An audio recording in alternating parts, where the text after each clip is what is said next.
Boa noite, senhores. Sejam todos bem-vindos à aula de finanças corporativas. Eu sou o professor César Freitas. Espero que todos estejam bem nessa noite fria, né? Ou seja, estamos aí com alguns dias aí fora do comum, né? Apesar que nós estamos no inverno, a questão é que os invernos passados foram mais amenos, né? Então, estamos acostumados com essas temperaturas. Mas pelo menos estamos no conforto das nossas casas, né?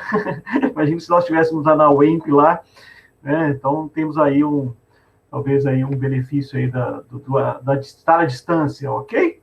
Bom, estamos falando sobre, né, o nosso ponto que fala sobre fontes de curto prazo. Na aula passada nós estávamos vendo aqui a primeira parte, né, falando sobre as formas que as organizações possuem para financiar o seu capital de giro, né? Por isso a denominação fontes de curto prazo, né? O capital de giro, na verdade, é um dinheiro que circula rapidamente dentro da organização. Então é importante que as fontes utilizadas sejam compatíveis, né, com a sua destinação, ou seja, se o recurso ele utiliza rapidamente, nós temos que ter fontes também de curto prazo que possam atender, né, essa necessidade da organização. E aí nós vimos, né, ou seja, as duas fontes, né, vamos falar assim, as duas principais fontes, que são crédito comercial e crédito bancário. Então, começando pelo crédito comercial, nós vimos lá, né, que esse crédito comercial ele pode ser decorrente, né, do crédito de fornecedores, crédito de impostos e obrigações sociais ou outros créditos operacionais.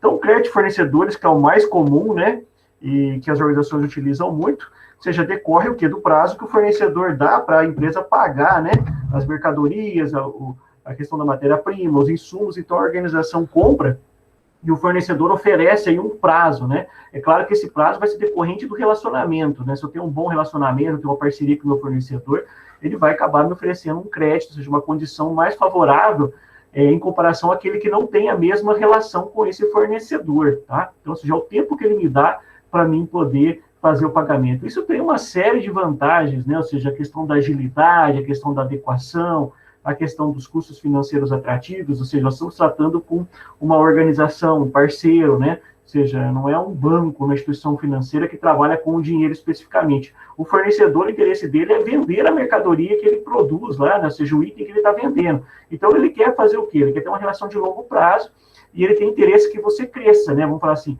o fornecedor tem interesse que a empresa para quem ele vende cresça, né? Porque se ela crescer, ele vende mais. Então, por isso que existe essa relação vantajosa aí, ok? Outra questão de crédito comercial é o crédito de impostos e obrigações, né? Eu estava explicando para vocês, toda vez que a organização ela tem um prazo para honrar com os seus compromissos, ou seja, isso é uma forma de financiamento da atividade. Então, no caso do fornecedor, claro, ele dá um prazo lá, né, digamos assim, que é de acordo com a relação, mas no caso dos impostos e obrigações, normalmente as organizações já têm um prazo padrão, né, para se pagar, né? Eu dei um exemplo lá, por exemplo, da questão da... bom, a questão aqui, digamos assim, que eu tirada da folha de pagamento, eu falo no próximo, mas veja aqui, o ICMS, que é aquela venda, né, que acontece lá no primeiro dia, ou seja, esse valor que foi vendido, que de certa forma está embutido ali o ICMS, ou seja, o imposto que a organização é tributada, né, ele vai pagar isso no decorrer. Vamos imaginar o seguinte, né, primeiro fecha o mês, né, para poder analisar a questão do imposto e depois tem um prazo. Então, vamos considerar aqui, né, vamos colocar assim o simples, que talvez seja um imposto mais próximo das realidades das nossas pequenas empresas, né? Então, tem lá um prazo, muitas vezes até o dia 10 para pagar. Então, aquela venda que foi feita no dia 1º do mês, ou seja, ela vai ser, vamos falar assim, o imposto vai ser lançado a partir do fechamento do mês, né? Porque aí pega o mês inteiro para fazer o lançamento do imposto, e mesmo assim a organização ainda tem um prazo de alguns dias para fazer o pagamento. Então, veja, esse tempo decorrente do fato gerador, ou seja, o momento que foi feita a venda, até o momento que vai pagar o imposto daquela venda, isso é uma fonte de curto prazo, ok? Isso em relação a todos os impostos. E outros créditos operacionais, que é outro tipo de fonte aí de crédito comercial, aí nesse caso o salário, né, que eu dei o exemplo lá, por exemplo, a gente trabalha no dia 1º. Então, veja, esse salário a gente vai receber só após o fechamento do mês, né? E se for na iniciativa privada, lá no 5º dia útil. Então, veja, esse tempo que é dado para a organização fazer o pagamento do seu salário, que você já trabalhou naquele dia 1º, trabalhou no dia 2, trabalhou no dia 3, ou seja, você está, de certa forma, financiando a organização. Tá? Então, isso é considerado uma fonte, né? Ou seja, de financiamento de curto prazo, certo? E além dessa questão do crédito comercial, nós vimos que existe o crédito bancário, ou seja, outras fontes de financiamento vinculado às instituições financeiras, tá bom? E aí nós vimos aqui, né, ou seja, as condições, né, questão contratuais que existem, né, quando você digamos assim, vai tomar um crédito bancário, né? Existem algumas condições que são estabelecidas nesse contrato, tá? Então, nós vimos o valor da operação, os custos da operação, os encargos tributários, prazo da operação, carências e garantias, são algumas das condições contratuais que as organizações, elas acabam, né, ou seja, tendo que, digamos assim, preencher quando vai se buscar esse crédito, tá bom? Além disso, nós vimos aqui, né, ou seja, as modalidades, o desconto de títulos, né? Então, veja lá, aí nós falamos do desconto de títulos duplicata, né? Então, ao realizar a venda a prazo, ou seja, a empresa emite um título, né? Então, veja assim, aquela venda a prazo, né? Então, assim, eu, consumidor, vou até uma organização, uma empresa, e eu vou lá, eu adquiro um produto ou um serviço, e eu adquiro mediante uma venda a prazo. Então, veja, eu saio com o produto, ou eu já usufruo daquele serviço, mas eu vou pagar, não naquele momento, eu vou pagar dali um certo tempo, né? Então, 30 dias, 60 dias, ou em várias parcelas. Então, cada vez que existe, né, uma venda a prazo, é emitido o quê? Um título, ou seja, existe, na verdade, um documento que legaliza essa venda, tá? Então, na verdade, gera uma fatura, né? Normalmente, a gente conhece lá pela nota fiscal, né? Ou seja, emite a nota fiscal. Tá? Mas a fatura, na verdade, é a comprovação dessa negociação que foi feita. Tá? E aí, assim, quando a venda a prazo é feita para um só vencimento, ou seja, nós temos só uma duplicata. A duplicata é a cópia da fatura, então duplica a fatura, tá? Para entender o termo duplicata. Se a venda se constituir de mais de uma parcela, serão emitidas tantas duplicatas quanto forem os vencimentos e com os respectivos valores. Então, uma das maneiras da organização ela levantar recursos para custear o seu capital de giro é o quê? Pegar essas duplicatas, ir até uma instituição financeira e lá ela vai descontar a duplicata. Tá? Então, o que acontece? Na verdade, ela vai receber o valor adiantado, né? E desse valor, é claro que não vai ser o valor total, né? Vai ter um desconto, ou seja, os juros que a instituição financeira cobra, por estar oferecendo esse serviço, esse adiantamento desse pagamento. Só que, claro, nós temos que lembrar, né? Deixa eu só olhar aqui se está tudo tranquilo, né? Beleza.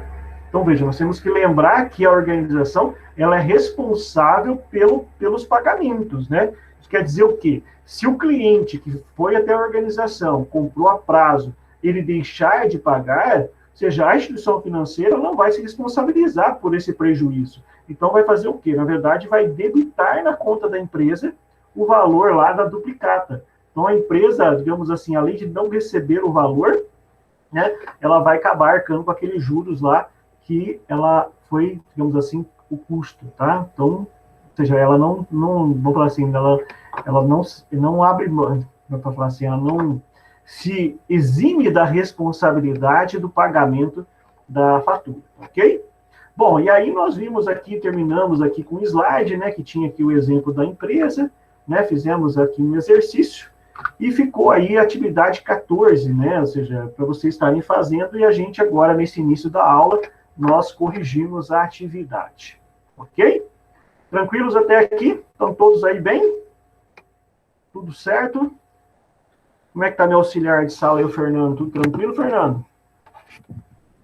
Tudo certo, professor. Então tá bom. Então vamos lá para o nosso exercício 14, né? Então veja lá, ó. O que nós temos aqui? Exercício de desconto de duplicatas, tá? A empresa Piraquara, Comércio de Materiais de Construção Limitada, recebeu liberação para operação de desconto de 30 duplicatas de clientes do valor de 12 mil. Então, essas 30 duplicatas, né? Ou seja, ela totaliza 12 mil, tá? Cujos vencimentos ocorrerão em 30 dias. Os encargos totais cobrados pelo banco são de 9,5% ao mês, incluindo impostos. Qual será o valor do desconto e qual o valor creditado pelo banco na conta da empresa na data da operação? Então, vamos lá buscar, né, na questão da nossa fórmula aqui, né? Como é que nós calculamos... Eu acabei fechando? Bom, como é que nós calculamos aqui? Deixa eu só abrir aqui. Aqui, vamos lá buscar a nossa fórmula, né? Como é que nós calculamos isso aqui, tá? Então, veja lá, né? Ou seja, vai ser desconto por fora, né? Esse DF aqui é o desconto por fora, igual a M vezes N, aqui, ó, tá? Ok? Então, vamos copiar essa fórmula aqui, né, para o nosso exercício. Então, veja aqui, ó, o que nós vamos fazer, né? Então, veja lá, o desconto por fora igual a N. N é o que? É o nominal, o valor nominal, tá? Então, o valor nominal é o que? É os 12 mil reais, né? Certo? Vezes I, o que que I? I é a taxa de juros, tá? Então, veja, a taxa de juros aqui dá 9,5% ao mês. Eu preciso colocar ela em decimais, tá? Então, assim, como é que eu faço isso? Se você pegar lá 9, vou colocar aqui, ó, 9,5 dividido por 100, tá? Nós vamos achar o decimal, certo? Vezes o N. O que é o N? O N, na verdade, é o número de períodos. Ou seja, quantos períodos corresponde, né, esse adiantamento desse desconto de duplicata. Então, veja, o vencimento vai ser 30 dias, certo? Então, como a taxa de juros é cobrado por mês, então, veja, 30 dias corresponde o que? A um único mês, uma vez, tá? Então, aqui vai dar... Opa, tá abrindo uma tela aqui. Não tem nada a ver aqui. Só para lembrar, a gente que está 14 graus aqui em Cornélio, né? Então, 12 mil aqui, olha lá, vezes, né? Aqui, ó, então só para demonstrar, né? Veja lá, 9,5 dividido por 100, tá? Vai dar 0,095, né? Então, vezes 0,095 vezes 1, né? Então, vamos fazer aqui na calculadora aqui, ó. Então, lá, 12 mil vezes 0,095, olha lá, 1.140, né? Vezes 1, ou seja, vai dar 1.140. Então, o valor de desconto é o quê? É 1.140. Tá? Então, esse aqui, ó, é o desconto, tá? Ou seja, é o quanto a instituição está cobrando de juros para fazer o adiantamento. Então, a questão é qual o valor creditado. Então, o valor creditado aqui, ó, né? Creditado vai ser igual, vai ser N menos o desconto por fora, tá? Então, né, ou seja, só colocando aqui, quem quiser, de repente, copiar a fórmula, mas não é bem uma fórmula, pô, é a forma de fazer, né? Então, 12 mil é o valor de N, né? Menos 1.140, certo? Então, a gente pegando aqui, ó, 12 mil menos 1.140, então vai dar 10.860, tá? Então, esse aqui, ó, é creditado, tá? É o valor que vai ser creditado na conta da empresa. Então, veja, a empresa, ela fez as vendas a prazo, o total dava 12 mil reais, certo? Ela poderia esperar 30 dias e pegar esses 12 mil reais. Mas, nesse caso aqui, essa organização aqui, ela, de certa forma, ela está com problema de capital de giro, né? Porque senão não teria sentido, né? Vamos falar o seguinte, você adiantar um valor, né? Ou seja... deixar de receber um valor que está, de certa forma, garantido, né? Ou também, vamos falar o seguinte, talvez ela não tenha problema com questão de capital de giro, mas, de repente, pode ter surgido uma oportunidade, sei lá, de repente um fornecedor está oferecendo um desconto interessante para adquirir uma grande quantidade de mercadoria, né? E que, com certeza, o desconto é maior do que os juros que ela vai estar pagando, e ela opta por isso, tá? Então, sempre tem que ter algum sentido fazer esse adiantamento, né? Mas, de qualquer forma, o que a organização fez? Ela pegou essas 30 duplicatas, ou seja, na verdade, refere a 30 negociações que ela teve, né? Tá? Ou 30 parcelas, né, de clientes que compraram a prazo. Ela leva essas duplicatas à instituição financeira e adianta esse valor. Então, veja, esse 1.140 é os juros, né? Vamos falar assim, é o valor que a instituição está cobrando para adiantar as duplicatas para a empresa Piraquara, certo? Se houver alguma dúvida, me chamem aí, ou seja, coloque no chat aí, o Fernando me chama a atenção aí, o Caliane, né? Sobre o exercício. Então, professor, oi, Fernando, diga. Aquele N minúsculo é o que mesmo? O N aqui é número de períodos, tá? Então, veja aqui, ó. Vou só pegar aqui, ó, tá vendo? O N, prazo de antecipação, tá? Então, é o prazo que está sendo antecipado. É claro que a gente tem que sempre observar, né? Por exemplo, nós estamos falando aqui, ó, de uma taxa que é mensal, tá? Se essa taxa aqui tivesse semestralmente ou anualmente, né? Aí nós teríamos que prestar atenção aqui no vencimento.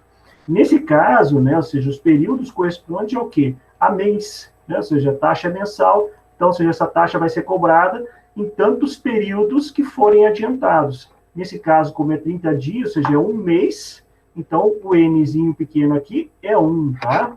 Então, esse é o período.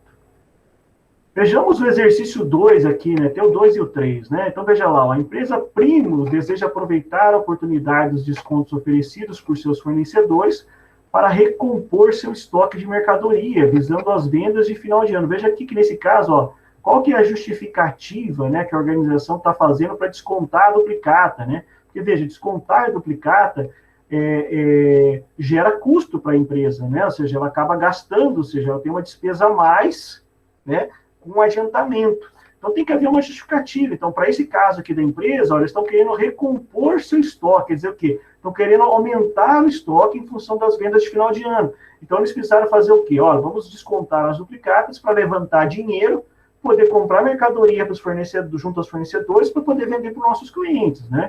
Então, ou seja, acaba sendo uma estratégia aqui, né, da organização. Então, para tanto, irá descontar suas duplicatas referente às seguintes vendas dos últimos meses, né? Após o levantamento financeiro, chegou à seguinte situação. Então, ele tem 4 lotes aqui, ó, e os vencimentos de cada lote, tá? Das vendas. E aí, ó, considerando o encargo cobrado de 7% ao mês, qual será o valor do desconto e crédito dos 4 lotes de duplicatas e o valor creditado? Então, nesse caso, nós não temos um único lote, né? Nós temos 4, tá? Mas o cálculo é o mesmo, né? Então, vamos pegar aqui a nossa fórmula, tá? Vamos colocar aqui, ó, tá? Aqui o desconto por fora, né? Tá?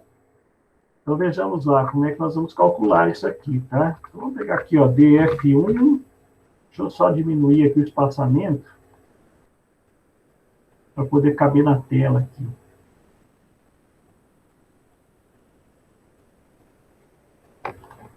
Ok? Então, nós temos lote 1, lote 2, lote 3, né? Então, vamos colocar aqui, ó, desconto por fora 1. Tá? Eu vou colocar aqui, ó, igual 20 mil. Tá?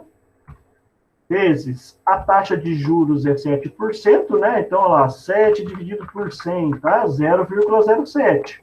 Então, 7,07 vezes o número de períodos, tá? Então, veja aqui, ó, 7% ao mês. O primeiro lote é 30 dias, então, ou seja, é um mês, né? Então, que nem o exercício anterior, ó lá, um mês, tá? Então, isso aqui é da primeira. DF2, ou seja, desconto por fora do lote 2, 15 mil. A taxa de juros é a mesma aqui, né? Ou seja, para todas elas, ó, 0,7. Só que agora o período da segunda é de 60 dias, ou seja, são 2 meses. Tá? Desconto por fora do lote 3, 30 mil. Taxa de juros é a mesma, vezes o período. Nós estamos falando 90 dias, 3 meses. E desconto por fora do quarto lote, 25 mil, vezes a taxa de juros é a mesma, o período são 4 meses, né? Então, veja lá agora, né? Assim, ó, já fizemos aqui a montagem da equação, só temos que calcular, né? Então, pegando a primeira, lá, 20 mil vezes 0,07 vezes 1, 1.400. Ó, 1.400, né? O segundo, 15 mil vezes 0,07 vezes 2, 2.100. Tá? O terceiro, bom, pessoal, eu estou fazendo aqui assim, seguidinho aí, porque como eu passei para vocês na aula, né, eu acredito que vocês tenham feito em casa lá. Vocês querem que eu dê um minuto para vocês tentarem fazer? Eu posso seguir aqui? Professor, pode seguir. Então, beleza, olha lá, 30 mil vezes 0,07 vezes 3, né? Então, 6.300. Tá? E aqui, 25 mil vezes 0,07 vezes 4. Então, dá 7 mil. Tá? Então, veja lá, o que ele nos pergunta, né? Qual o valor descontado e acreditado dos 4 lotes? Então, ó, vamos colocar aqui o valor descontado, né? Ou seja, o valor descontado vai ser a soma aqui dos descontos. Então, pegamos lá, ó, 1.400 mais 2.100 mais 6.300 e mais 7 mil, 16.800. Tá certo isso? Sim. 16.800. Agora, qual que é o valor, né? Ou seja, o valor que vai ser creditado, tá? Bom, tem que somar aqui, né? O 20 mais 15 mais 30 mais 25, né? Vamos lá, ó. Lá. 20 mais 15 mais 30 mais 25 deu 90 mil, né? Então, 90 mil menos 16.800, né? Pegando isso aqui, ó, 90 mil menos 16.800. Então, dá 73.200. Certo? Bateu aí o exercício de vocês? Fechou aqui. Fechou, né? Então, bom, veja, isso aqui considerando encargo de 7%, certo? Então, nós calculamos aqui o desconto por fora, ou seja, nós estamos trabalhando com juros simples, né? Ou seja, por isso que chama desconto por fora, tá? Então, deu isso aqui. Agora, ele coloca para nós aqui, ó, com base na mesma empresa, né? Considerando que a instituição financeira aplique descontos progressivos de 5, 6, 7 e 9% para os prazos de desconto de 30, 60, 90 e 120. Então, aqui, ó, ao invés de trabalhar com a mesma taxa de juros, nós temos que mudar a taxa de juros, né? Então, vamos passar para cá, eu vou aproveitar um pouco o exercício aqui, ó. Deixa eu só corrigir aqui, né? Tá? O que nós vamos mudar aqui? Vamos mudar a taxa de juros, né? Então, aqui, ó, no primeiro vai ser 5%, no segundo vai ser 6%, no terceiro 7% e no quarto 9%. Então, aqui nós temos que calcular novamente, né? Então, vamos lá calcular lá o primeiro, ó, 20 mil vezes 0,05 vezes 1. Vai dar milão. Tá? Agora o 15 mil. Veja lá, 15 mil vezes 0,06 vezes 2, 1.800. Certo? Terceiro, 30 mil vezes 0,07 vezes 3, 6.300. Né? E o 25 mil vezes 0,09 vezes 4, vai dar 9 mil reais aqui. Né? Então, esses aqui são os descontos. Opa. Aí nós temos o quê? O valor descontado e o valor creditado, né? Então, deixa eu copiar aqui para não perder muito tempo, tá?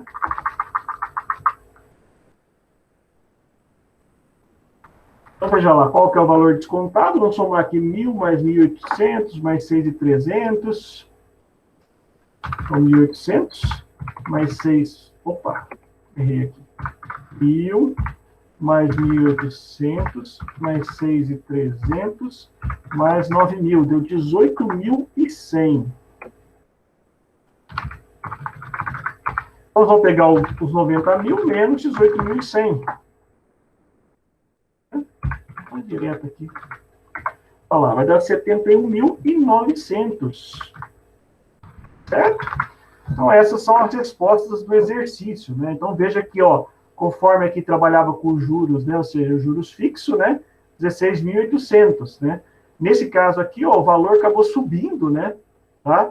Veja que, de repente, podia ter as duas situações, né? A organização analisar se era mais vantajosa esse tipo de situação ou outro, né? De repente, no exercício pode cair assim.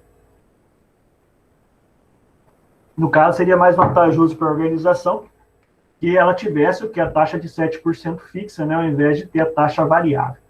Tá? Então, esses foram os exercícios aqui, né? Ou seja, do nosso ponto 1, sobre a questão aí dos descontos de duplicata, que é uma das formas, né, digamos assim, da organização levantar recursos para poder bancar aí seu capital de giro, né? Então, ou seja, sempre buscando alguma finalidade, né? Porque quando você faz o desconto da duplicata, você, na verdade, gera custo, né? A organização, ela gera custo para si mesmo, né? Então, tem que ter algum sentido, não é só porque tem a desconto duplicata que ela vai sair descontando as duplicatas, tá?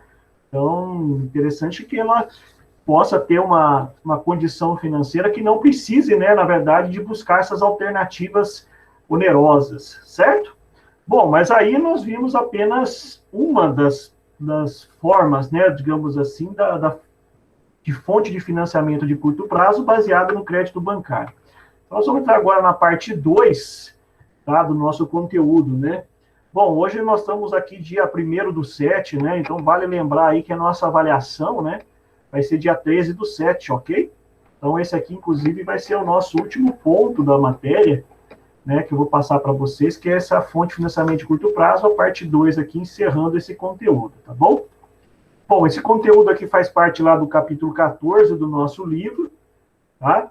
E aí, vamos adiante. Então, veja aqui, ó, eu trouxe aqui, né, uma figura, só para, lembra, para olhar, mas, ó, o professor está falando o que é duplicata, né? Essa é a duplicata, tá? Ou seja, é um modelo de duplicata, esse documento aqui, tá? Então, aqui tem as informações da organização, existe a nota fiscal, aonde é o vínculo, né? Vamos falar o seguinte, da duplicata aqui com o documento oficial, né? O documento legal da venda, tá? Então, tem aqui a nota fiscal, a data da emissão, né? A duplicata aqui, ou seja, na verdade, é podemos falar, uma numeração específica dela, o valor, o vencimento, tá? E aqui vem informações, né? Ou seja, da ordem de quem que está gerando essa duplicata, né? Por exemplo, é o cliente lá que comprou a prazo, tá? Então, só para ter conhecimento aí, seja, esse aqui é um modelo de duplicata, né? Que é um documento contábil, né? Legal, que as organizações utilizam para poder fazer o desconto junto às instituições financeiras, tá? Bom, o segundo título, né, que pode ser descontado, tá? É a nota promissória, tá? O que é a nota promissória? Ou seja, é uma operação de empréstimo, né? Esse desconto de nota promissória, né? É uma operação de empréstimo vinculada a título de crédito. A nota promissória também não tem destinação específica do recurso, né? Porque, veja, ele é um empréstimo, né? Diferente de um financiamento, tá? E a nota promissória é emitida pela própria empresa que está negociando a operação de empréstimo com avalistas solicitados pelo banco. Então, veja, diferente da duplicata, né?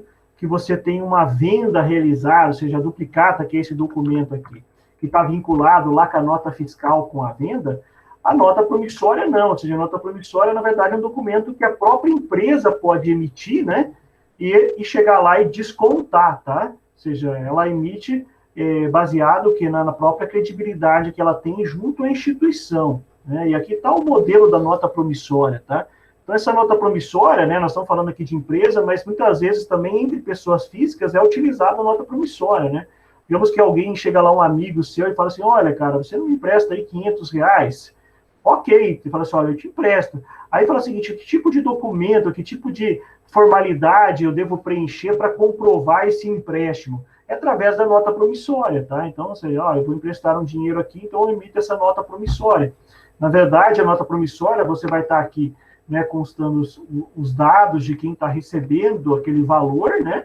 E aí aqui também existe o avalista, né? Então, veja, uma pessoa que é indicada pela quem está emprestando o dinheiro, porque se ele não pagar, ou seja, você pode, na verdade, acionar o avalista, tá? Então, a nota promissória também é muito utilizada entre as pessoas físicas. Ah, eu vou emprestar o dinheiro de alguém, então quem vai estar me emprestando vai falar o seguinte, tudo bem, eu te empresto, mas você assina a nota promissória para mim. Então, isso passa a ter um valor, né? Ou seja, um documento legal, e aí isso pode ser acionado judicialmente aí para receber, tá? Então, essa é a nota promissória.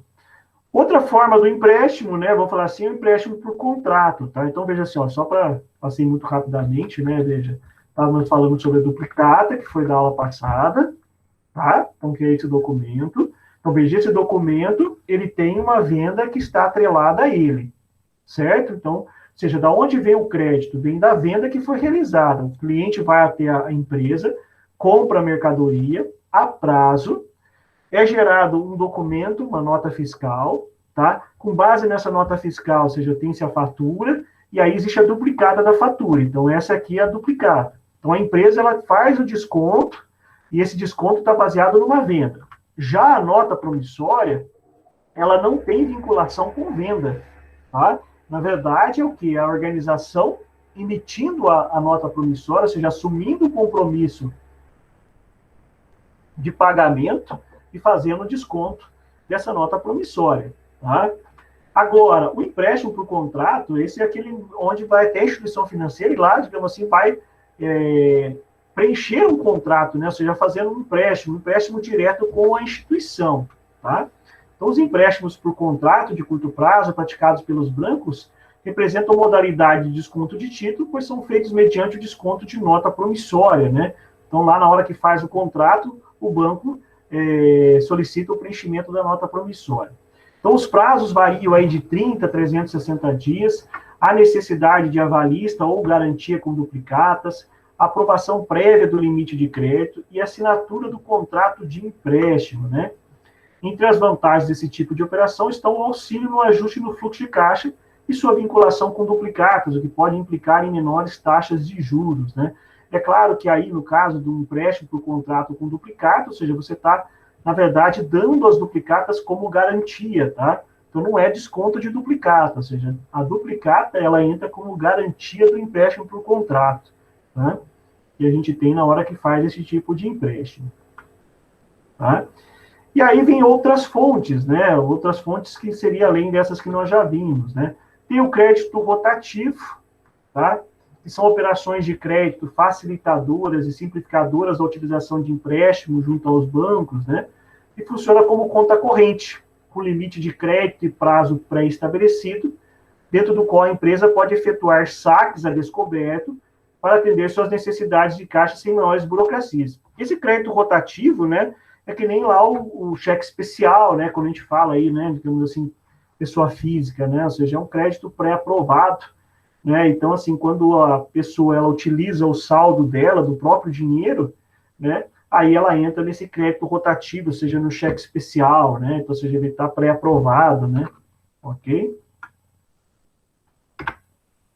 O desconto de cheque, né? Ou seja, definido pela legislação como a ordem de pagamento à vista, apesar de muitas pessoas utilizarem o título para realizarem compras a prazo, né? Então, veja, o cheque, né? Apesar que hoje já está meio sumido, né? Ou seja, se a gente for ver aí quem que emite cheque, né? Por exemplo, eu tenho talão de cheque, né? Mas acho que no último mês eu não emiti nenhum cheque, né? Então, antigamente a gente usava muito, né? Quando ia fazer compras a prazo, né? Você acabava lá fazendo os cheques, né? Por exemplo, hoje se utiliza muito o cartão de crédito, então está meio em desuso, mas ainda é válido, né? Tem muita gente que, muita gente não, mas tem uma boa parcela que ainda utiliza o cheque, tá? Então ele fala o seguinte, que o cheque, né, pela legislação que nós temos, é como se fosse uma ordem de pagamento à vista. Mas o habitual, ou seja, a prática, né, ou seja, tem sido aceito o cheque aí, né, com prazo, né? Então o pessoal coloca lá bom para, né? Ou seja, dá o chequinho lá para 30, 60 dias, né? Então, diferentemente da duplicata, ele não necessita estar vinculado a um produto ou serviço para existir, né? Então, a legislação chama esse documento de título causal, né? Ou seja, ele é emitido independentemente do bem ou serviço que foi adquirido, tá? Então, assim como a nota promissória, né? A nota promissória também, ou seja, você pode emitir ela sem a vinculação com a venda.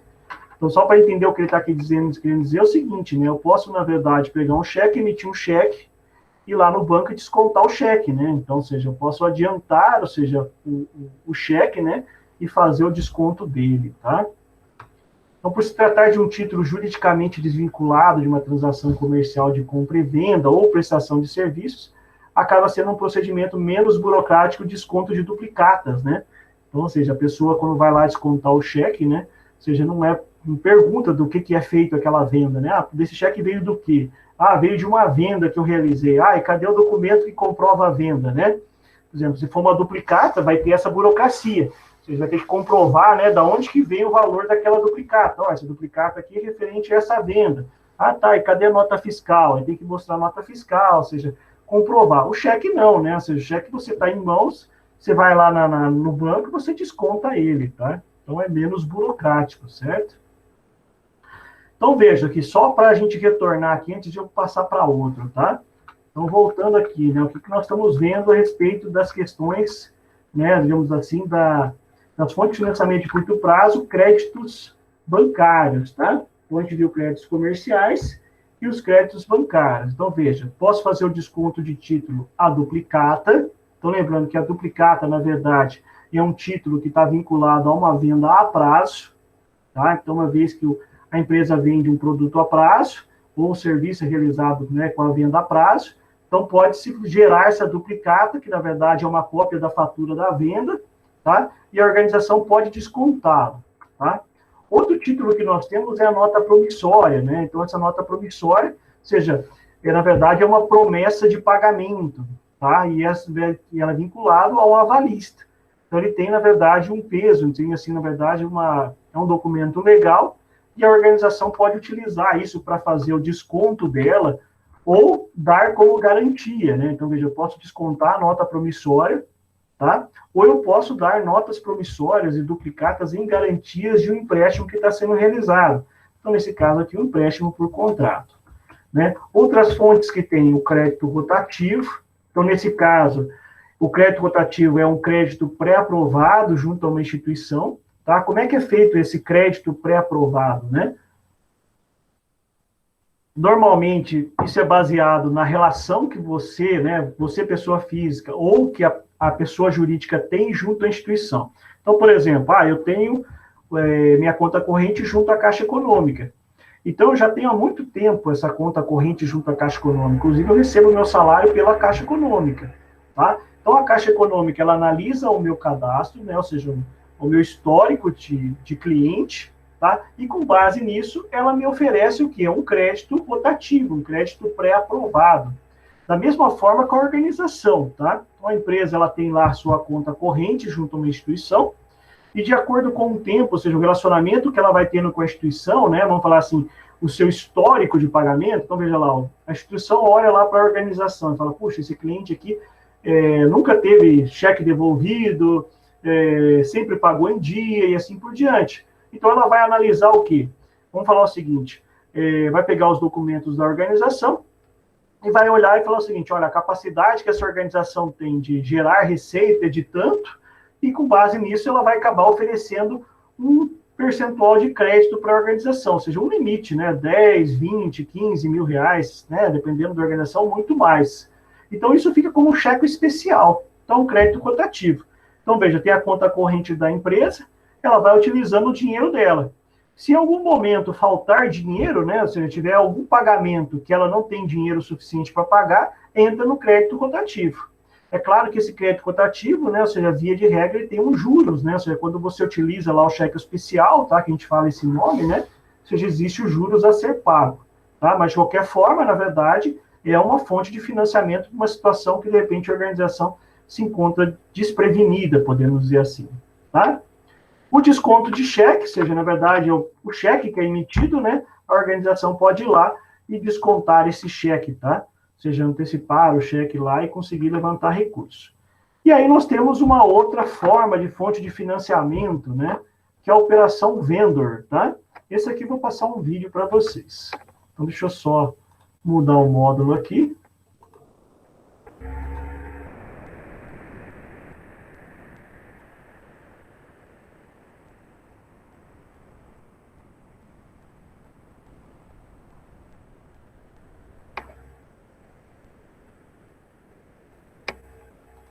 Compro Finance e Vendor Finance.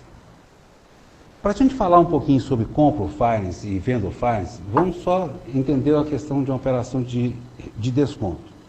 A operação de vendor, na verdade, ela surgiu de uma operação de desconto. O que é uma operação de desconto? Uma determinada empresa, ela faz uma venda para um cliente. O cliente vai pagar a prazo. Então, o cliente deu um cheque, por exemplo, para daí um período, ou fez uma fatura, vai pagar através de boleto bancário, daí a um determinado período. Bom, essa empresa que fez a venda, ela precisa de capital de giro, ou seja, ela precisa repor seus estoques. Só que ela vai receber o dinheiro só daqui a um determinado período. Então, na operação de desconto, o que essa empresa faz? Ela procura um banco e passa aquele crédito, aquele título de crédito para o banco, e o banco faz uma operação de desconto, entregando um determinado valor para a empresa. Observe que o cliente pagou, por exemplo, nesse exemplo aí, R$1.000, mas a empresa recebeu só 900, por exemplo. Por quê? Porque o banco cobrou uma taxa de juros e ficou com uma parte do recurso. Portanto, a empresa, ela, na hora que ela vai fazer suas vendas, ela vai ter que incluir no seu preço, no seu custo, essa operação bancária que ela está fazendo. Então, essa é uma operação de desconto. Daí surgiu uma operação, então, do vendor. Então, vamos ver qual que é a operação de vendor. Vendor, imagina uma grande empresa vendedora, daí o nome vendor. Essa empresa, essa grande empresa vendedora, vende para diversas pequenas empresas compradoras. Se a empresa vendedora fosse até o banco fazer uma operação de desconto, por exemplo, ela iria pagar uma determinada taxa para o banco. Ou seja, Ela ia pegar os seus créditos, iria entregar para o banco e o banco anteciparia o dinheiro para ela. Então, na verdade, a empresa teria que fazer o quê? Ela teria que incluir nos seus custos o preço dessa operação bancária. O que uma empresa vendedora quer? Ela quer receber à vista. E a forma que ela encontra para receber à vista poderia ser uma operação de desconto. Então, de onde que vem então a operação de venda? As empresas compradoras, o que elas querem? A empresa compradora quer receber o produto e pagar com prazo. Ela poderia ir ao banco, pegar um dinheiro emprestado com o banco para poder comprar à vista, que é o que a empresa vendedora gostaria. Só que como ela é uma empresa pequena, ela vai pagar uma determinada taxa de juros para o banco, maior até do que a grande empresa. Então, em todas as operações, tanto a grande empresa iria pagar uma taxa de juros para o banco, como as pequenas empresas pagariam uma taxa de juros para o banco se fosse pegar um empréstimo. O que é a operação de venda? A grande empresa, então, faz uma operação com o banco, um contrato mãe, aonde que ela é avalista das operações que as pequenas empresas compradoras fariam com o banco. Então, olha só, dessa forma, o que acontece? O banco, pelo fato dele ter uma operação onde vai existir uma garantia por parte das empresas compradoras, mais o aval da empresa vendedora, para o banco aumentou a garantia. Se aumentou a garantia, a taxa de juros, logicamente, vai fazer o quê? Vai diminuir. Então, para as empresas, é interessante a operação porque a empresa vendedora vai poder vender seus produtos, receber à vista. As empresas compradoras vão poder pagar com prazo, porém com uma taxa de juros menor. E para o banco, qual que é a vantagem? A vantagem é que ele tem uma garantia do retorno do seu investimento, ou seja, do empréstimo que ele fez. Então, na verdade, é uma operação que surgiu, vamos dizer assim, da operação de desconto e que evoluiu para uma outra operação envolvendo empresas grandes e empresas pequenas. A operação de compro é a operação invertida, ou seja, a grande empresa agora é uma empresa compradora, que compra, aliás, de pequenas empresas vendedoras. A mesma coisa vai ocorrer, ou seja, se a empresa compradora for até o banco, pegar um dinheiro emprestado para poder fazer a compra junto a essas empresas vendedoras, ela pagaria uma determinada taxa de juros. Da mesma forma, se as empresas vendedoras fizessem operações de desconto com o banco para receber antecipadamente seu dinheiro, também pagariam uma determinada taxa de juros, alta em relação à grande empresa. A operação é feita da mesma forma, ou seja, a grande empresa compradora entra nessa operação junto com aquelas outras empresas para as quais ela vende e faz uma operação onde que a garantia do banco aumenta, consequentemente a taxa de juros para todos diminui. Manhã de setembro.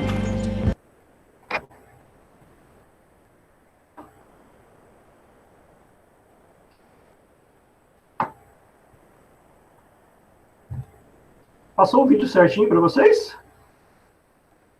Certinho, professor. Ficou muito bom. Ok, beleza. Só entrar a tela novamente. Bom, passei o vídeo para vocês ali, que fica mais ilustrativo, né, a questão da operação de vendor, né? Na verdade, ela acaba sendo vamos falar assim, uma operação, podemos dizer, vinculada, né, entre as empresas. Você tem, na verdade, uma grande empresa e diversas pequenas empresas, né? Então, veja, se cada uma dessas empresas fossem agir individualmente, né, buscando dinheiro junto à instituição financeira, isso teria um custo que, de certa forma, comparativamente, ele é maior quando você consegue fazer uma negociação casada, né? Casada no sentido onde que você entra ali a grande empresa e as pequenas empresas, fazendo um grande contrato junto à instituição financeira, né? Isso acaba aumentando as garantias para a instituição financeira e ela acaba revertendo, né? Ou seja, essa situação, vamos falar assim, essas garantias, essa situação mais favorável, vamos falar, essa situação de menor risco, permite à instituição financeira, né, digamos assim, oferecer os créditos com um custo menor, tá?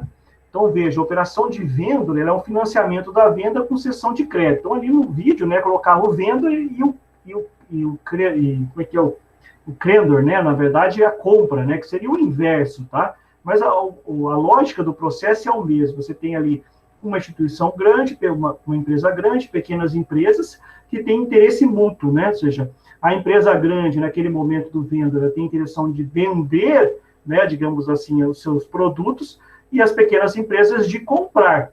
A grande questão é o recurso financeiro para poder viabilizar a negociação, tá? Então, nesse caso aí, ou seja, existe uma relação mútua aí entre a grande empresa e as pequenas empresas que formam um contrato junto a uma instituição financeira, e a instituição financeira ela vai financiar essa negociação, tá? As condições vantajosas são em função das garantias que são dadas dentro dessa relação.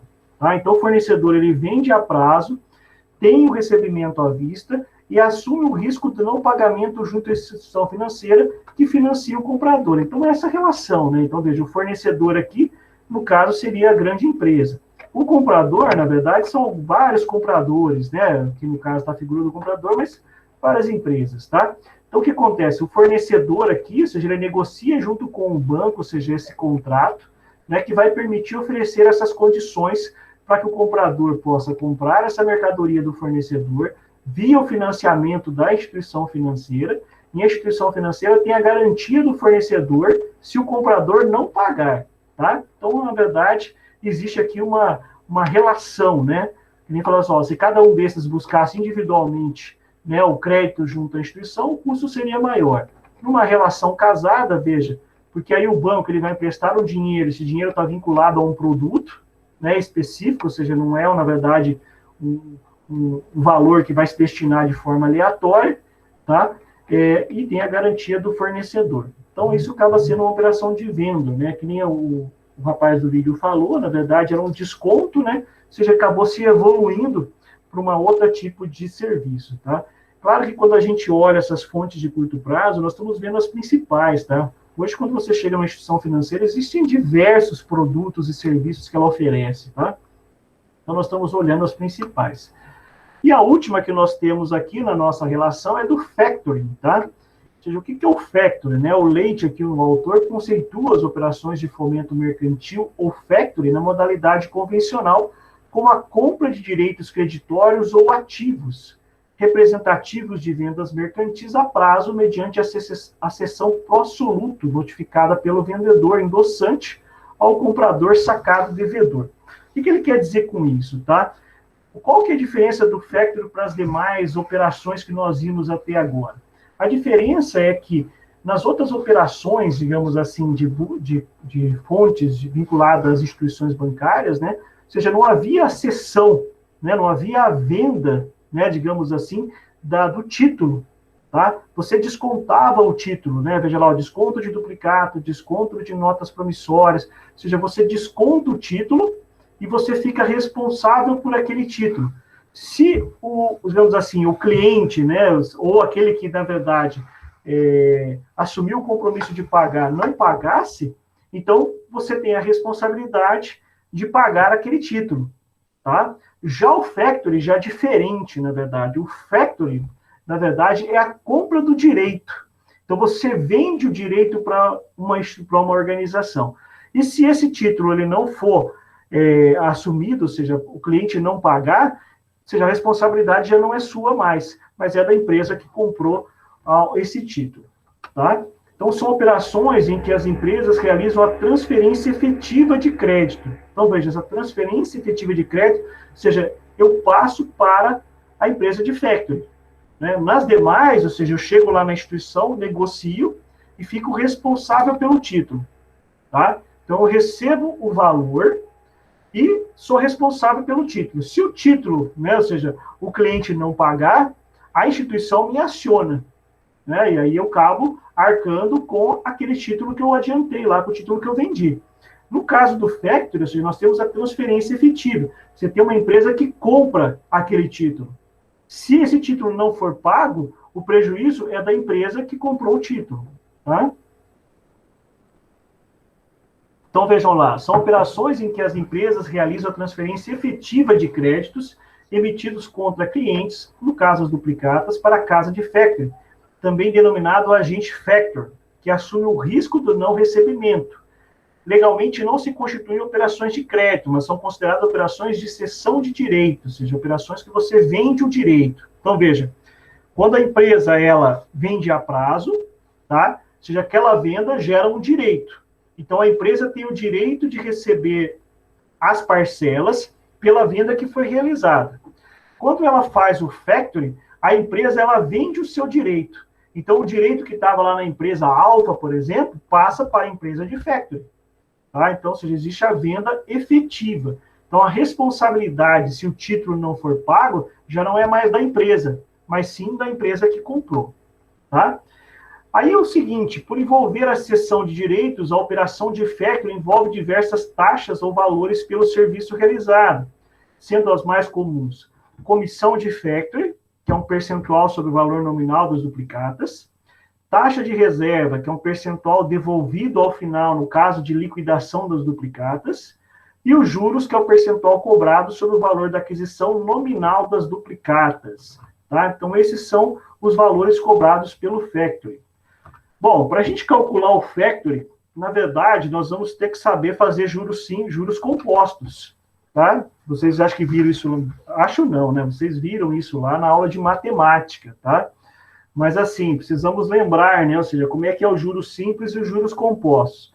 Bom, o juros simples, né? Quando nós fizemos o desconto de duplicata, ele é utilizado o juros simples, né? Ou seja, é calculado lá a taxa vezes o tempo, né? Então, veja lá, no juros simples, né? Nós temos a aplicação do juros sendo fixa apenas no capital inicial. Então, nós temos aqui os juros vezes igual o capital, ou seja, ou o valor que está sendo, né, sobre o valor que está sendo aplicado, vezes a taxa de juro e vezes o tempo, tá? Já nos juros compostos, né, são os juros sobre juros, ou seja, os juros são aplicados a cada intervalo de tempo, né? Então, por isso que a gente fala assim, ó, os juros compostos é calculado juros por dentro, né? E os juros simples é calculado juros por fora, né? Veja lá, o desconto duplicado é chamado de desconto por fora, porque eu uso juros simples, ou seja, calculado diretamente sobre o valor nominal. No caso dos juros compostos, nós utilizamos a fórmula, né? Ou seja, nós calculamos o montante é igual a capital vezes 1 mais I elevado a T, né? Ou seja, nós achamos o montante, tá? Para calcular. Então, isso aqui, na verdade, é um resumo aí do juros simples, dos juros compostos, e só para a gente se exercitar aqui, né? Ou seja, na aplicação disso, tá? Então, veja a seguinte situação. João pretende realizar uma compra de um produto considerando as condições abaixo. Calcule o valor total de compra e os juros que ele vai pagar, se a operação for realizada com juros simples e depois com juros compostos. Então, veja, o valor do produto é 1.500, o total de parcelas são 3, e os juros é 3% ao mês. Então, vamos calcular aí, ou seja, dar um tempo para vocês, né? Calcular aí quanto que o João vai pagar, né? Ou seja, se for juros simples e se for juros compostos, tá? Vamos, antes da gente fazer qualquer cálculo aí de factoring, então vamos hoje encerrar a nossa aula aqui com esse cálculo aí de juros simples e juros compostos, só para a gente lembrar as fórmulas, tá bom? Vamos lá, então, dá aí uns 3 minutinhos para vocês aí calcularem aqui, né? Vamos só copiar aqui, ó.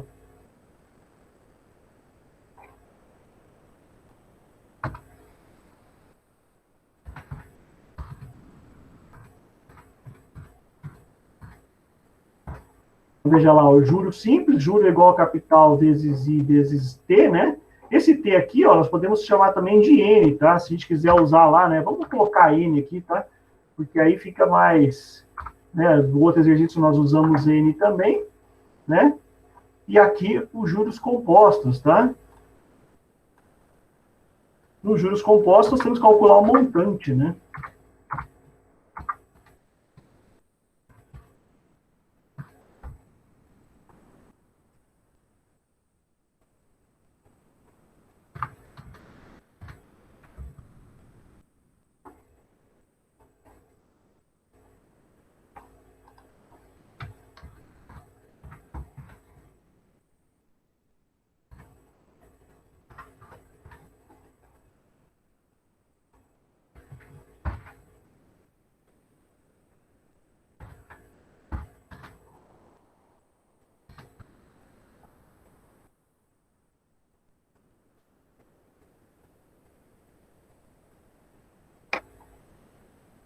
Então, vamos lá. Uns minutinhos aí para vocês. Deixa eu só desligar minha câmera aqui.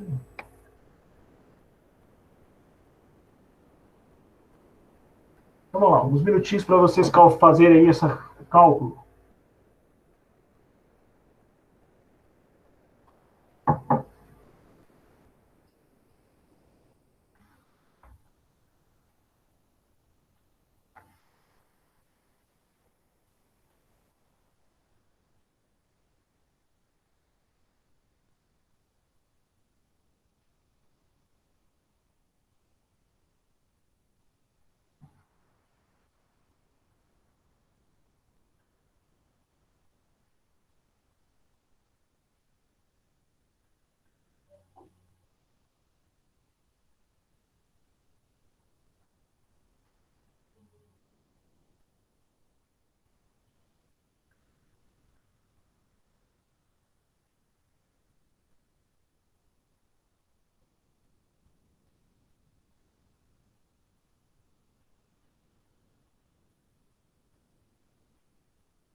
Ok? Então vamos lá. Fazemos aqui. Então, o que nós temos aqui, né? Juros simples. Então veja lá. Juros simples é o quê? O capital é 1.500, vezes a taxa de juros, no caso dele é 3% ao mês, 0,03, e são 3 parcelas, né? Estou pegando aqui, ó. Aqui 1.000. Então veja lá, 1.500 vezes 0,03 vezes 3. Então, 135, né? 135 reais, né? Esse aqui é o juros, tá? Olha lá. Certo? Então, para mim saber qual que é o montante, né, que ele vai, na verdade, pagar, né? Então, no juros simples, ou seja, o montante é igual ao capital mais os juros, tá? Então, aqui, ó, vai ser o quê? O 1.500 mais 135 reais. Então, vai dar 1.635 reais, tá? Então, esse aqui é o valor total, né? Olha lá, valor total, ok? Então, veja que esse aqui é o juros simples. Então, o juros simples é simples de calcular, né? Então, veja que, inclusive, o cálculo, né, ele já dá direto para a gente, né, o cálculo dos juros. Veja lá, tem 1.500 vezes 0,3 vezes 3, né? Bateu aí com o de vocês? Deixa eu só conferir aqui, né, para não ter erro. 3 vezes 3, 135, isso, ok? Agora, os juros compostos. Bom, juros compostos, veja que tem que elevar, né? Então, ou seja, no juro, veja que no juros simples a gente calcula os juros e depois a gente soma para achar o total, né? Já nos juros compostos é o inverso, né? Veja que nós achamos o montante para depois achar os juros, tá? Por isso que, na verdade, é um cálculo por dentro, né? Veja, no juros simples a gente fala assim, é cálculo por fora, tá? Por quê? Porque, na verdade, a gente calcula sobre o valor. Já nos juros simples, ou juros compostos, a gente acha o montante para depois achar os juros. Então, é um cálculo por dentro, né? Então, veja lá, como é que isso aqui ficaria? 1.500, né? Vezes 1 mais I, o I é 0,03, tá? Vai ser elevado ao quê? Elevado a 3. Então, vamos lá, deixa eu só fazer aqui o elevado. Né? Olha lá, elevado a 3. Tá? Então, a gente vai dar o quê? 1.500 vezes 1,03 elevado a 3. Espera aí, vamos fazer bonitinho aqui, né? Olha lá. Ok? Tá? Vou colocar aqui embaixo. Né? Igual a 3. Então, vai dar 1.500 vezes... Quanto vai dar 1,03 elevado a 3? Tem que pegar nossa calculadora científica aqui, né? Vamos lá. 1,03. Cadê aqui o elevado?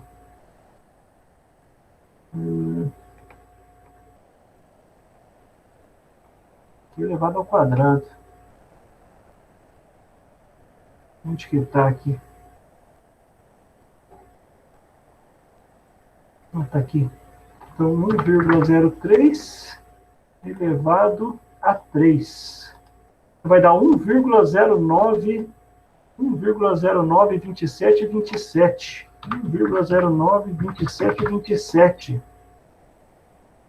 Isso? Olha lá. Vamos pegar aqui 1.500 vezes 1,092727, vai dar 1.639,09. 1.639,09. Então, veja que esse aqui é o valor total.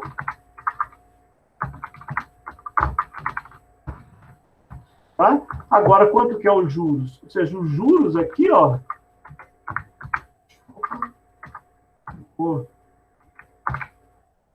Os juros vai ser igual ao montante menos o capital. Qual que é o montante? 1.639,09. 639,09 menos 1.500. Então, isso vai dar o quê? 139,09. Esse é os juros. Tá? Então, veja, enquanto que no juros simples é R$ 135,00, nos juros compostos é R$ 139,09, né? Por que é maior? Porque, na verdade, é juros sobre juros, né? Eu calculo a primeira parcela de juros, ela soma-se ao valor do capital, aí sobre esse total vai ser calculado novamente os juros, ele soma-se sobre o valor anterior e assim sucessivamente.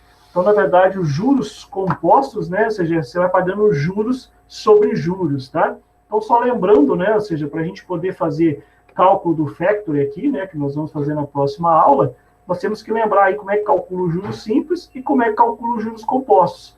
Então, está aqui um exemplo aqui de como fazê-lo, né, ou seja, baseado aí nas fórmulas, tá, dos juros simples e juros compostos. Os juros simples, a gente consegue calcular os juros, né, separadamente, para depois calcular o montante. No caso dos juros compostos, nós calculamos o montante para depois chegar nos juros. Tranquilos até aqui? Beleza? Beleza, professor. Então, tá bom. Bom, vou fazer a chamada de vocês e aí, na sequência, fico à disposição, né, para quem tem dúvidas, quiser conversar, né? E aí, na próxima aula, bom, nesse slide aqui, ó, tem já um exercício aqui, né, que eu deixei aqui sobre a questão do factory, né? Então, veja lá, a empresa alfa está negociando suas duplicatas com uma casa de factory.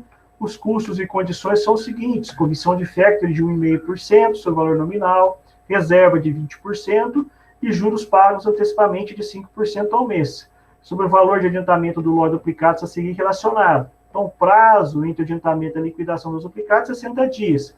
Calcule o montante efetivo de dinheiro que a empresa poderá tomar emprestado, o valor total dos juros, o valor de reserva, o custo total. Então, deixa aí para quem quiser já se adiantar aí, né, ou seja, exercitar, mas senão na próxima aula nós começamos aí, né, fazendo os cálculos de factory, né, e outros mais que eu vou trazer na aula, tá bom?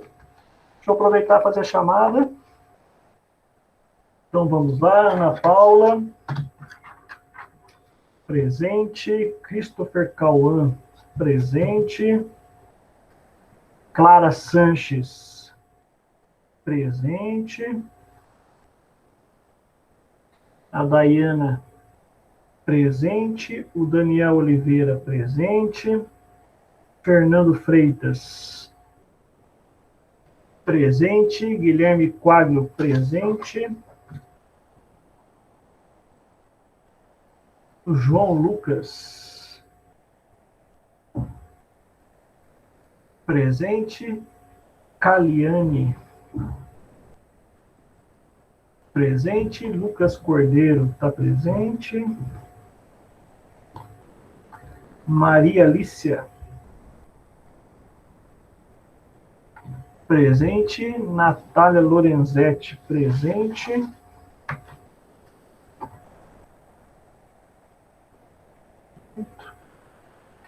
Paulo Anderson, presente.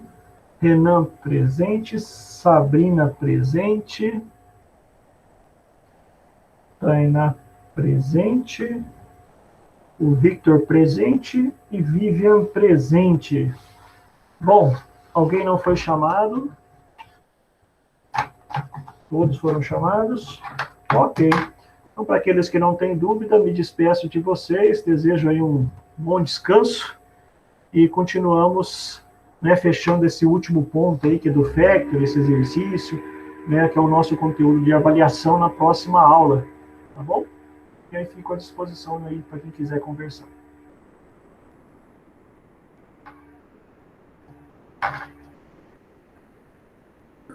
Professor, Sim, diga, Fernando. o senhor poderia só explicar novamente da duplicata? Eu acabei confundindo um pouco. O que especificamente você tem dúvida? É, que a duplicata, o senhor comparou ela com a nota fiscal, né? Mas ela é o comprovante da compra. Na verdade, assim, a duplicata, né, é uma cópia da fatura, tá? Então, Sim. a fatura, na verdade, são todos os documentos da contabilidade, né? Então, vamos falar assim, para nós, clientes, né, quando a gente vai comprar lá a prazo, né, normalmente a gente digamos assim, a gente recebe a nota fiscal. É claro que quando a empresa vai vender a prazo, né, vamos falar assim, a gente compra lá no e-commerce, comércio eletrônico, você preenche todos os seus dados, né, o seu nome, endereço, né, informações lá do cartão e assim por diante. Então, essas informações, elas são um cadastro que a gente preenche, tá? Então, juntamente com a nota fiscal que é emitida, né, e aí vem ali o registro da venda a prazo, porque assim, a empresa ela tem o seu sistema de venda, né?